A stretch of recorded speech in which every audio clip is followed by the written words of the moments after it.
தகுதி உள்ள மூத்த குமாரன் இருந்தும் இந்த இளைய குமாரனை சேர்த்ததுக்கு அப்புறம் தான் கொண்டாட்டமே நடக்கும். அது மூத்தவனுக்கு கொஞ்சம் கஷ்டமா தான் இருக்கும். அதனால இப்பவே ப்ரிப்பேர் பண்ணிக்கோங்க.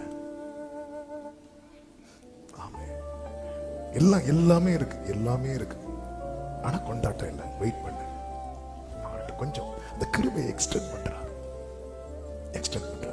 சில பாருங்க 10 மணி எக்ஸாம் 9:30 சில இடத்துல எல்லாம் விட்டுருவாங்க. அவ்வளவுதான், க்ளோஸ். இதுக்கு மேல முடியாது.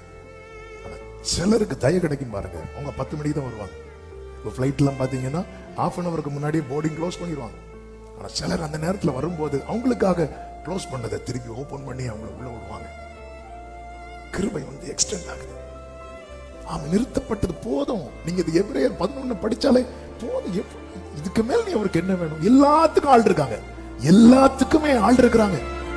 எல்லாத்துக்குமே ஆள் இருந்தோம் என்ன நீ வந்தாதாப்பா கம்ப்ளீட் ஆகும்னு நினைக்கிறார்னா, இந்த அன்புக்கு நீளம் அளக்க முடியாது, ஆழம் அறிய முடியாது, உயரம் எட்டாதது.